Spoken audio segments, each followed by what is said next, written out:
Thank you. Thank you, Ambassador. Takes a while to come on board. Same thing as yesterday. Ask that you state your name, your tribe, and keep the question comment as quickly as possible so that we can get to as many folks as possible. But I see Chairman Ron Allen right there in the back has his hand up.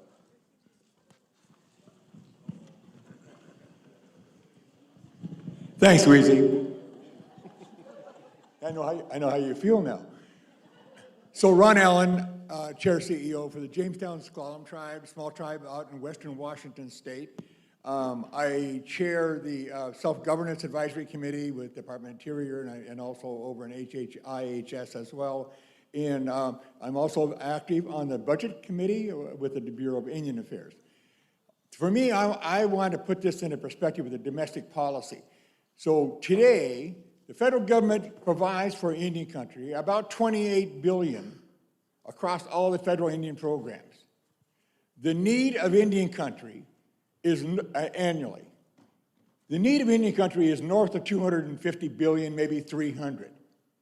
How do we bridge that gap for Indian country to be at the same level, have the same opportunities for our communities and peoples as mainstream America? It is economic development. The federal government doesn't have the trillions more that are out there. Yes, we appreciate the REPA monies. Yes, we appreciate the Inflation Reduction Act. Yes, we appreciate the infrastructure money. But the question of the day is, how do you get those monies to us in a way that helps us build our economies? Today, in the BIA alone, just the roads maintenance program is $400 million in arrears. We got potholes that we can go into and come out the next day. That's a Pine Ridge joke, you know. But so the point here is that we're asking of you, how got infrastructure money? How do we get those monies out there so it's not just roads and bridges? It is broadband and getting those monies out there. Yes, you have broadband monies out there. We appreciate that. The Inflation Reduction Act and climate change, and we got climate change in all kinds of different pockets in the different agencies. How do we get those monies to us timely? I would challenge you in terms of how you can move the money quicker. I know right now, with regard to monies right now, many of these departments and agencies don't have a fluid, flexible capacity to get the money to us in a timely manner. BIA has been doing a great job of doing it better. IHS over in the HHS doing it as well, getting it to us. There are vehicles that you can get those monies in there. Maybe you need to start thinking outside the box to transfer money. If you don't have the contracting capacity, then get your act together to collaborate with your agencies. Department of Interior knows how to do it. Department of HHS with IHS knows how to do it. So we need to get the resources to us. We're in the trenches. You want to solve these problems? You want to enhance our economy and restore our economy to where we want it to be, you get through the inflationary problem we have right now, then we're a part of the solution. Thank you. Thank you. Gene, and then Mitch. Well, that's a bigger question than I can take, and I would think the secretary, who's not on the panel, would be the most expert. But I do want to make one important point, though, to know that the president is listening, which is the $20 billion program we're talking about. Let's just be clear on one thing, and Mitch will verify this as a former mayor. All of the previous recovery acts went to states and then maybe 100 and 150 cities. That's it. And you had to kind of try to get money from other places. The $20 billion went directly to, in fact, Treasury used the broadest definition that the secretary gave them, which ended up being over 570, directly got funds so that everyone had the ability not to have to come and beg a state government or something for funds, but to directly have those funds and directly start planning in a way that fit those, your local and specific needs. Now, there were some restrictions, but where there were, again, this goes to the administrative flexibility. We heard right away you needed broader definitions on broadband. That we were able to do within the law. Broader definitions on sewers. You came and said, don't have one-size-fits-all reporting requirements. Why would you make a small tribe have the same reporting requirements as a big American city with millions of people? So we changed that from quarterly to annual. We worked out an alternative to the single audit. We decided because why have the presumption that you have to prove that you're in a low-income area or you were disproportionately affected? Made all of those things automatic. So, the one thing I will say is that this is the first time we've ever done that. And so a lot of things happening now were both great, historic, and they were flawed at the same time. And that's what we have to work on. These were historic things, but because they were the first time, that's what makes them special, and that's what means that we have to learn the lesson. But I will say on the economic development side, I want to give a little shout out to Commerce Department here. When we had our big $1 billion Build Back Better Regional Development Challenge, 15 of 60 of the finalists were from tribal governments or indigenous communities. 15 of 60. 11 of the 32 winners of the Good Jobs Challenges also. So there really was, on the economic development side and the main tools we had, a real desire to work together and a desire to give as much autonomy and flexibility, not just to tribal governments as a whole, but to each and every one. So I think we got a lot right in the way you're saying, but I also think we inevitably have a long way to go. Mitch, you want to add anything here? Yeah, just a couple of quick things. Every time we see the president, he says, go faster and do more, and hurry up. He says hurry the hell up, but he says don't tell anybody that he says that. But in any event, I was from New Orleans, and we had 17 feet of water in our city after Katrina, which caused us to bleed 40% of water out of our pipes. So we actually have potholes that you can drive in and drive out of the next day, and I filled a lot of them.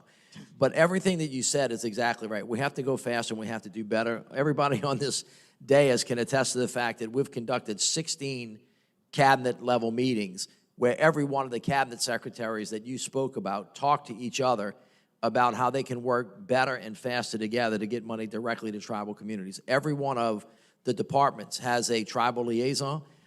Deb helps lead that effort on behalf of the federal government. And, of course, there's some agencies that do more direct contact with tribal communities than others, but every one of them is in the fight every day. We've already pushed out $185 billion. $13 billion of that money, as I said, was directly directed to the tribal communities, and we're always trying to go better because we know that if we get it in your hands, and we know if the plans that are made in consultation with you, the economic growth and development that you're talking about, that may not completely close that gap. Congress is going to have to deal with that, actually gets you in a much better position than we have been. This is, again, a once-in-a-generation opportunity. So, Susan, to your question about ways we have to continue to work together, communicate. You also, outside of the tribal community, talk to your states about the plans that they're putting together, Madam, about high-speed internet, where they're going to lay it, how they're going to do it. Secretary Raimondo is leading that effort through the Department of Commerce and in partnership with the FCC and Interior and the USDA.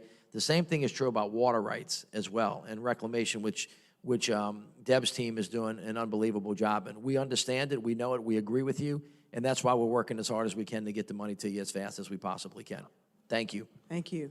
Can I add something real quick? Please do. I just want to add, each, like you're saying, and I'm really glad that you're recognizing that each of us are different, because some of us have the staff, and we're able to sit down and work with you and tell you this is what we need, this is what, on some issues, and some of us don't. And therefore, when you tell us we need this information, we got to hire somebody. Right. We have to find somebody who can help us help ourselves.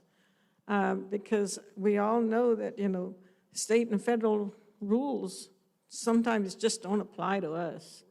And so having that flexibility is going to be really important in recognizing who you're working with and how much knowledge and how much technical people we do have on board. Thank you, Chairwoman Brigham. And Wizzy, back to you. Great. Next question. Who has their hands up? Let's get someone over here from this side, in the middle here.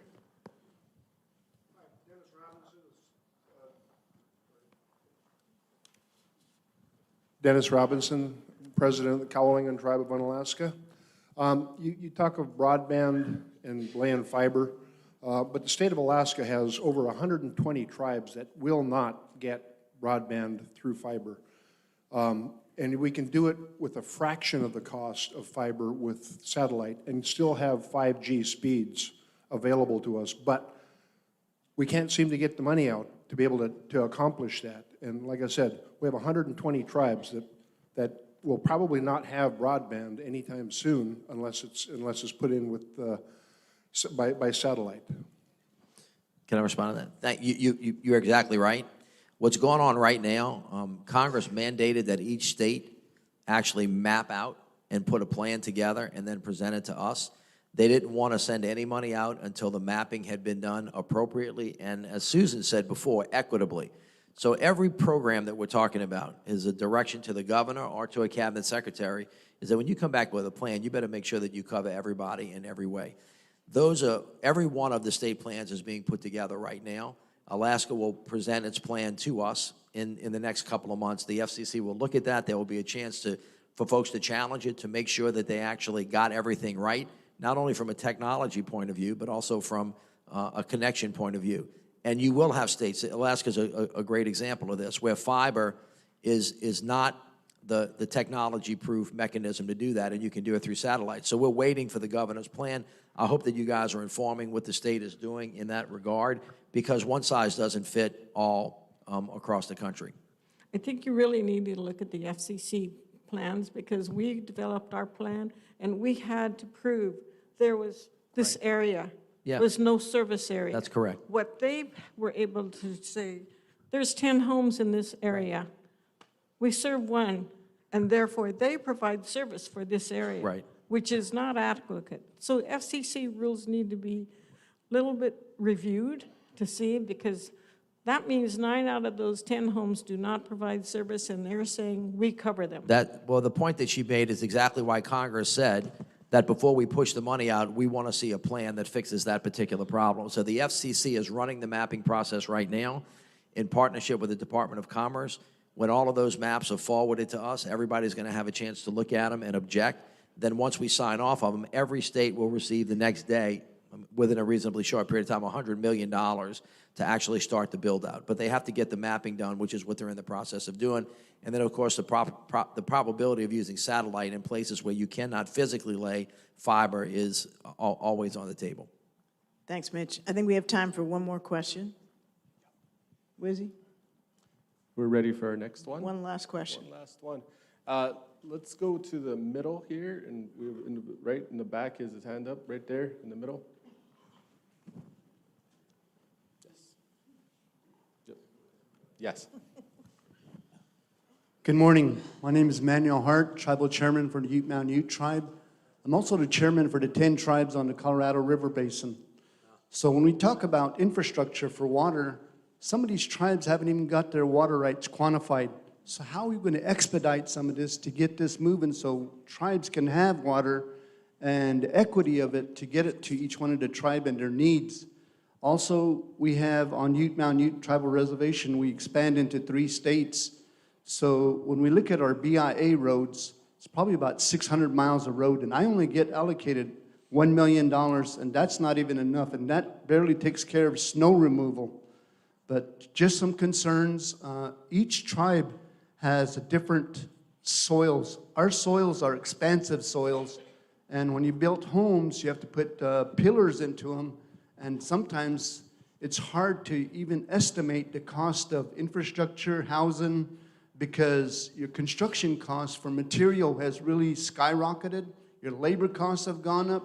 So with the money that's being allocated by Congress, wholeheartedly, we appreciate it. But this is just the tip of the iceberg for everybody across the country. You deal with 50 states. Sometimes we have pass-through dollars that come through states and that eventually get to tribes. But putting money just straight toward the tribes without going through a middle person is better, because 50 states is okay, but you have 574 recognized tribes in this country, and you need to prioritize how you're going to get to meet the needs of these tribes, because they're really behind on infrastructure, about 60 years or more. Thank you. I'll just say amen to that. We need more money. The more direct allocation is always better.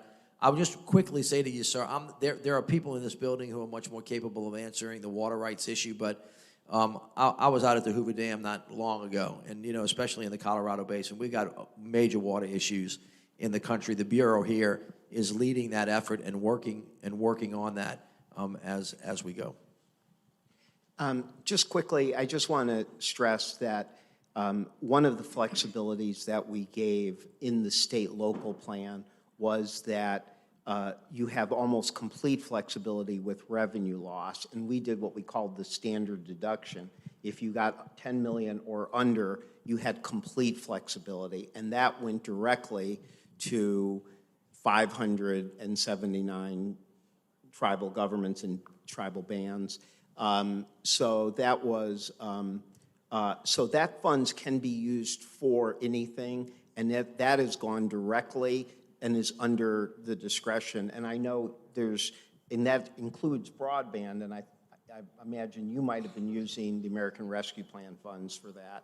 And I have to do one last thing, which is just hold up the tribal recovery report that was done by Treasury Department, and I wanted you to see it because it highlights a lot of the great work and innovative projects been done. And I also want to hold it up because it's supervised by Chief Lynn Malerba, the first Native American treasurer of the United States in the history of the United States, whose signature will now be on all the currency going forward.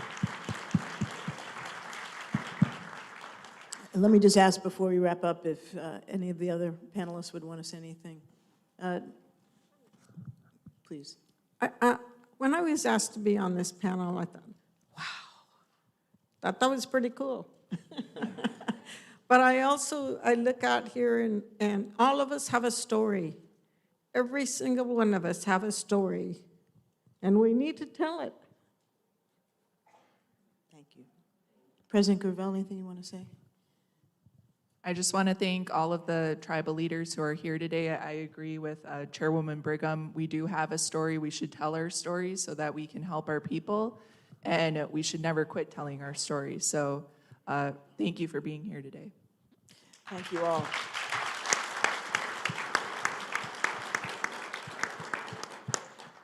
I just want to say one word, reflecting on what the president said earlier and what the first question was, which is, I think the whole theory of these, we talk about them as bills and programs and money and this and that. It's all about a development strategy, about trying to get to the tribal base, the community base, create a plan, and the challenge for us is how the federal government can organize itself then to support what the president was saying, basically to sync up, to provide the technical and resources, and then the money will flow. But in the end of the day, it's not just about grants and money. It's about developing better lifestyles and bringing equity into the country across both Indian country and into disadvantaged communities across America. So I think that's where we need to go. And I look forward to getting your ideas. Thank you all so much. Thank you for your questions. Thank you for your participation. I want to thank our panelists, John Podesta, President Gravelle, Chairwoman Brigham, Gene Sperling, Mitch Landrieu. Thank you all very much.